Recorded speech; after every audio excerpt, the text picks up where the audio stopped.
유출하는 거야. 게임에 돌아온 걸 환영하네. Assalamualaikum. Hai guys, kenalin nama aku Riri. Kali ini kita akan membahas sebuah drama dari negara Korea yang sempat viral beberapa tahun lalu. Ya, benar, Squid Game. Drama dengan judul Squid Game ini baru saja merilis season keduanya. Kali ini Isa masih akan fokus kepada sosok dari Gi-hun yang memutuskan untuk kembali ke dalam permainan mematikan itu demi bisa menggantikannya. Sebelum lanjut, aku ingetin dulu nih guys, kalau konten aku ini berisi full spoiler. Bantu aku juga ya guys dengan klik tombol subscribe dan tombol like-nya ya. Macil. Kalau udah, yuk langsung aja kita tonton alur cerita filmnya.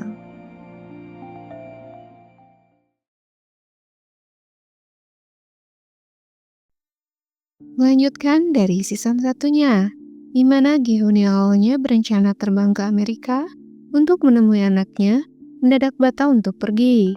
Ia memutuskan untuk kembali ke Seoul mengejar semua orang yang terlibat dalam permainan tersebut, terutama frontman. Di sebuah toko kelontong, Gi-hun merubah penampilannya. Ia juga mengeluarkan sebuah pelacak yang tertanam di belakang telinganya.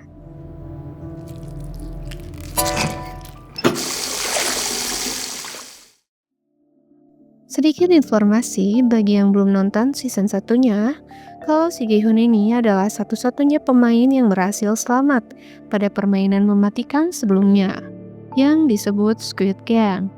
Dengan kata lain, ia adalah pemenang yang berhak mendapatkan total seluruh uang permainan. 2 tahun dari saat itu, Gi-hun pun mendatangi sebuah hotel, yang dimana pemiliknya adalah seorang rentenir, tempat dulu ia selalu meminjam uang.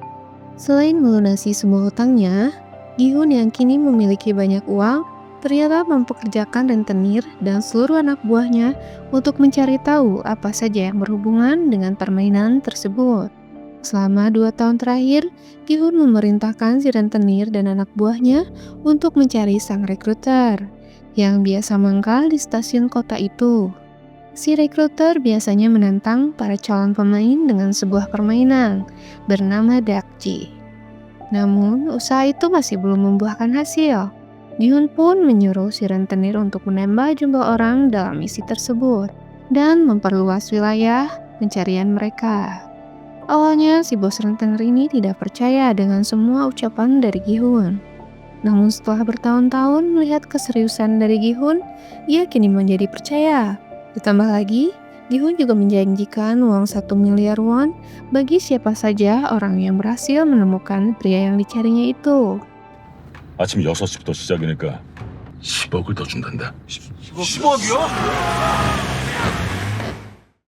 Sementara di tempat lain, Junho baru tersadar dari pingsannya setelah insiden sebelumnya di mana ia ditembak oleh frontman yang tak lain adalah kakaknya sendiri yang bernama Hwang In-ho. Junho berhasil selamat dari sana setelah seorang nelayan bernama Kapten Park membawanya pergi dari pulau tersebut. Dari situlah Junho memutuskan untuk pindah tugas menjadi polisi bagian lalu lintas dan telah menjalaninya selama 3 tahun terakhir. Namun, hal itu membuat atasannya merasa tak senang. Pasalnya, ia ingin jika Junho kembali ke bagian reserse kriminal seperti dulu. Sang atasan ini mengatakan jika insiden yang dialami Junho sebelumnya tidak bisa mereka selidiki karena tidak adanya bukti yang cukup kuat. Satu-satunya bukti adalah sebutir peluru yang bersarang di bahu kiri dari Junho.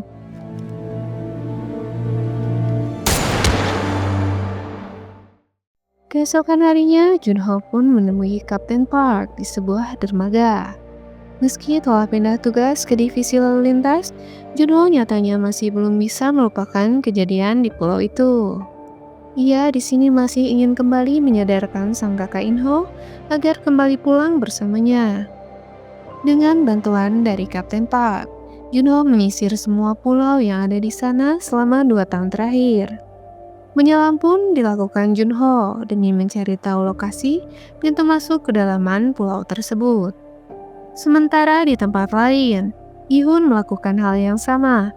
Namun, hari demi hari, usaha keduanya masih belum mendapatkan hasil yang pasti.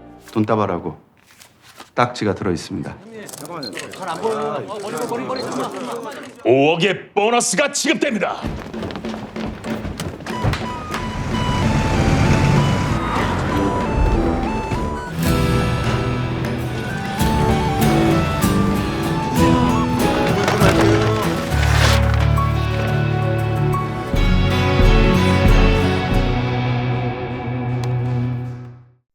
Kegagalan selama 2 tahun ini membuat salah satu anak buah dari bos rentenir tersebut mempertanyakan tugas mereka. Pria bernama Usuk ini mulai ragu jika sosok yang mereka cari hanyalah ilusi dari Gi-hun. Sampai pada akhirnya mereka mendengar suara lemparan daki di dekat mereka.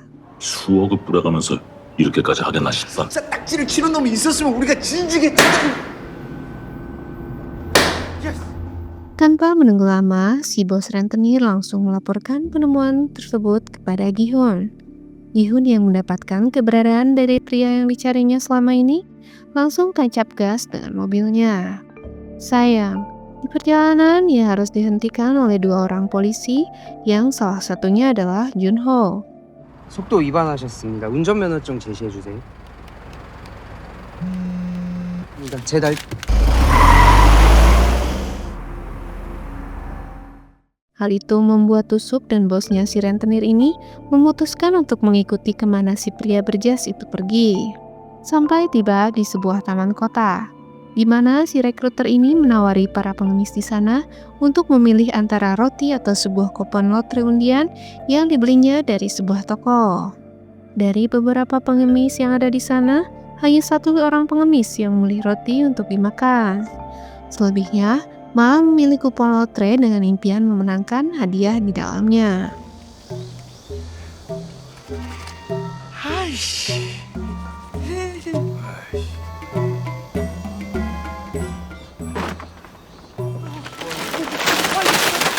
선생님들입니다. Aksi pengejaran mereka berhenti di sebuah gang kecil di pinggiran kota. Tak ingin kehilangan jejak dari targetnya, si bos rentenir berinisiatif untuk menangkap dan menahan sampai Gi-hun datang. Sayang, ide yang dikira cemerlang ternyata adalah sebuah ide bodoh yang akan membahayakan nyawa keduanya. Junho yang sebelumnya mendapatkan identitas dari Gi-hun lantas segera menyelidikinya. Ia akhirnya tiba di kantor dari si bos rentenir. Di sana, Junho mendapati sebuah manekin yang mirip dengan sosok rekruter. Selain itu, di dalam laci, ada sebuah berkas yang bertuliskan nama dari Gi-hun. Dari waktu yang sama, si rekruter ternyata membawa bos rentenir dan anak buahnya Usuk ke dalam motel Pink untuk ikut dalam sebuah permainan seperti yang biasa dilakukannya, di mana kedua pria ini harus melakukan sebuah permainan bernama Russian Roll. Keduanya pun mau tak mau harus ikut dalam permainan mematikan saat itu.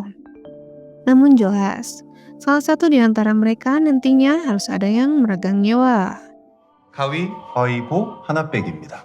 그리고 지는 분 머리에다가 방아쇠를 당길 겁니다. 바위보 하나 빼기 6분의 5 가위바위보 하나 빼기 Tak lama kemudian, Gi-hun juga tiba di sana. Alih-alih ingin melanjutkan pencarian si bos rentenir yang hilang, Gi-hun malah bertemu dengan si rekruter yang sudah menunggunya di dalam motel itu. Di sini lagi-lagi si rekruter menawarkan sebuah permainan yang sama dengan yang dimainkan si bos rentenir dan Usuk sebelumnya. Yang berbeda di sini, mereka tidak boleh memutar silinder pistol setelah mendapatkan giliran satu sama lain. Yang artinya dalam 6 putaran salah satu dari mereka harus tewas. 성기훈 씨가 보고 싶어 하시는 그분을 만날 수 있는 방법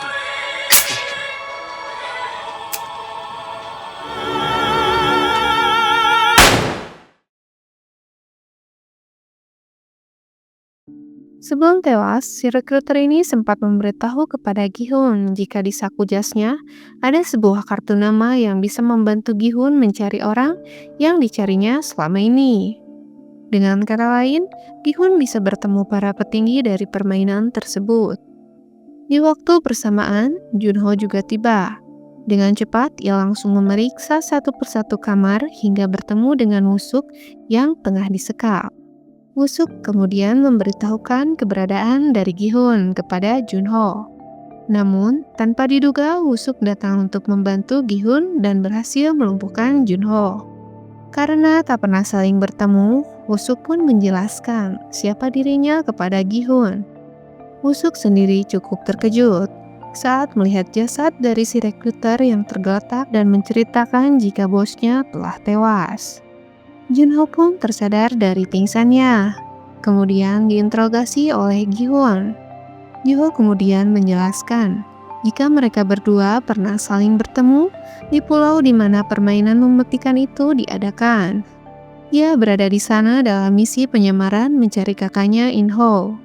Meski awalnya Gi-hun tak begitu percaya, Junho akhirnya menjelaskan sebuah peristiwa di mana ia sempat bertanya kepada Gi-hun saat sebuah kerusuhan terjadi di pulau tersebut. Gi-hun kemudian menceritakan rencananya untuk menghentikan permainan selamanya dengan menemui pimpinan mereka yang dijuluki frontman. Junho kemudian berbohong jika ia tak pernah melihat wajah dari frontman demi melindungi sang kakak. Ia juga menawarkan untuk membantu Gi-hun menemukan pulau tersebut. Akhirnya, Gi-hun setuju dan membawa Junho dan juga Woo-suk ke dalam sebuah kamar rahasia yang telah dijadikan markas Gi-hun selama berada di motel itu.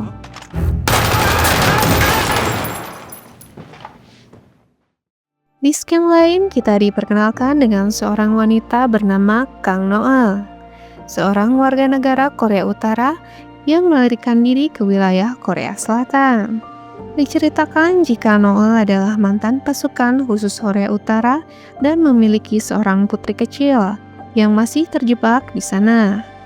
Ia berusaha mati-matian untuk mengeluarkan putrinya itu agar bisa hidup bersama. Berbagai cara pun ia tempuh, termasuk mendatangi agensi broker swasta yang dikira bisa membantunya untuk mendapatkan kembali sang putri. Sayang, broker itu menolak dan mengatakan jika kemudian seorang balita berusia 1 tahun bertahan di Korea Utara tanpa orang tua sangatlah kecil.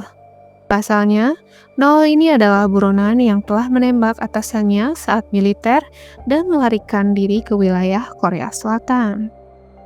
Sehari-hari Noel hidup dalam mobilnya yang terparkir di taman bermain kota itu.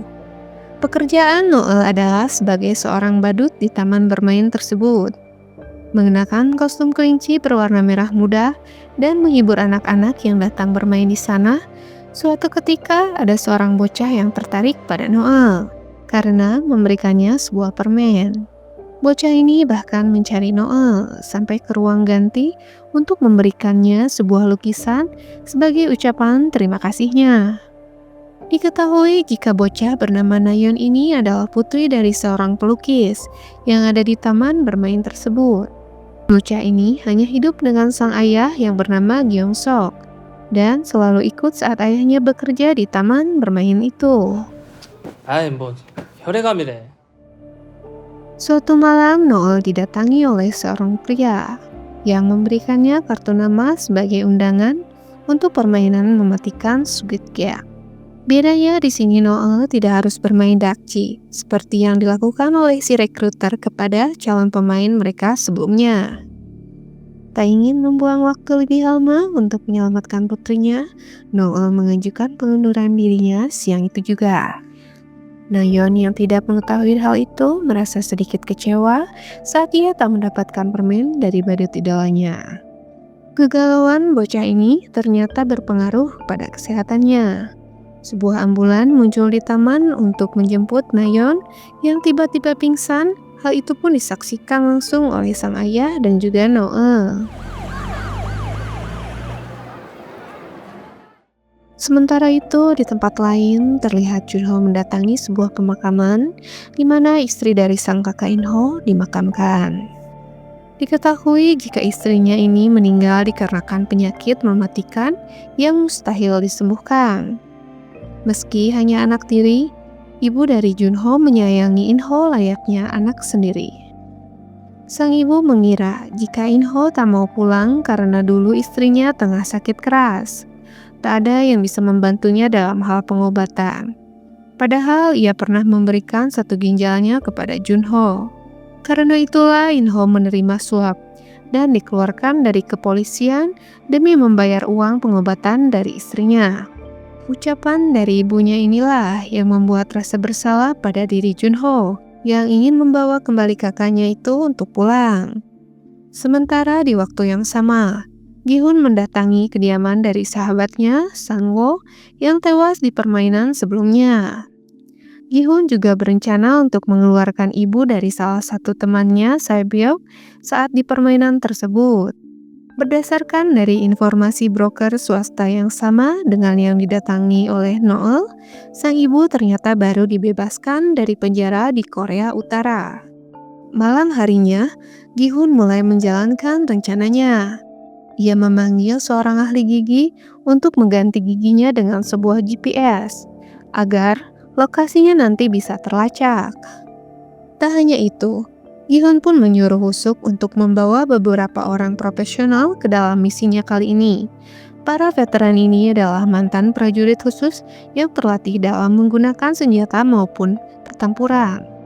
Tim ini dipimpin seorang pria bernama Kim. Di sisi lain, Noel mengikuti ambulan yang membawa Nayeon ke sebuah rumah sakit untuk mengembalikan topinya yang terjatuh sebelumnya. Di sana, ia tak sengaja mendengar percakapan dari Gyeong-sok dengan sang dokter yang mengatakan jika biaya pengobatan dari putrinya tidak bisa ditanggung oleh pihak asuransi. Sebelum menjalankan misinya, Gi-hun menyempatkan untuk menelpon putranya. Setelahnya, barulah ia, Junho, dan juga Woo-suk mendatangi lokasi sebuah klub yang tertera pada kartu nama itu. Bertepatan dengan malam Halloween, membuat mereka cukup kesulitan melacak siapa orang yang mereka cari. Gi-hun dan Woo-suk kemudian masuk, sementara Junho berjaga di area luar. Tak berselang lama, ia melihat beberapa orang berpakaian pink guard mulai masuk ke dalam sana. Karena panik, Junho pun meraksak masuk. Sayangnya, Woo-suk berhasil dilumpuhkan oleh salah satu pink guard. Sedangkan pink guard yang lain berhasil membawa Gi-hun masuk ke sebuah mobil yang terparkir di belakang klub tersebut. Menyadari akan hal itu, Junho segera memerintahkan timnya untuk mengikuti sinyal dari GPS dari Gi-hun. Di dalam mobil Gi-hun dihadapkan pada sebuah patung bagong kecil terbuat dari emas. Patung ini ternyata adalah sebuah alat komunikasi yang digunakan frontman untuk berbincang dengan Gi-hun. Ia menyesalkan pilihan Gi-hun yang tidak memilih hidup bahagia dengan uang yang berhasil dimenangkannya. Namun, di luar prediksi BMKG, Gi-hun malah meminta kepada frontman untuk menghentikan permainan itu selamanya. Gi-hun tak ingin jika akan lebih banyak lagi orang yang tewas pada permainan itu. Ia juga mengetahui jika para VIP yang bertaruh dalam permainan tersebut layaknya dalam judi balap kuda. Sementara di arah luar, tim dari Gi-hun masih membuntutinya. Sayang, mereka tidak menyadari jika itu semua adalah jebakan yang telah dipersiapkan.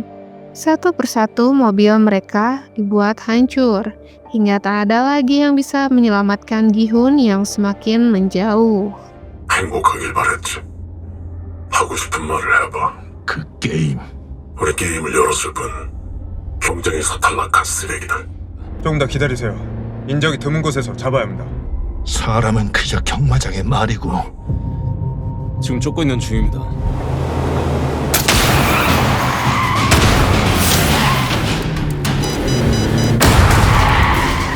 이런 차 여자 공격당했습니다.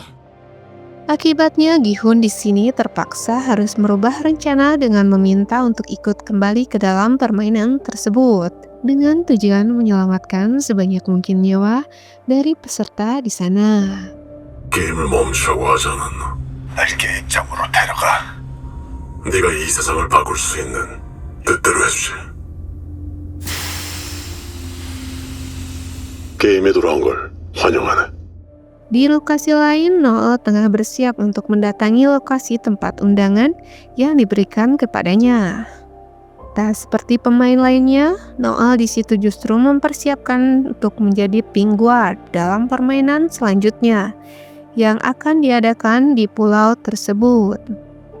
Nah, itulah alur film dari Squid Game episode 1 dan 2.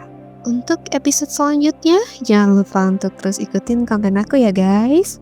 Oh iya, menurut kalian kira-kira siapa ya yang bakal tereliminasi selanjutnya? Tulis di kolom komentar yuk. Sehat selalu dan jangan lupa bahagia. See ya!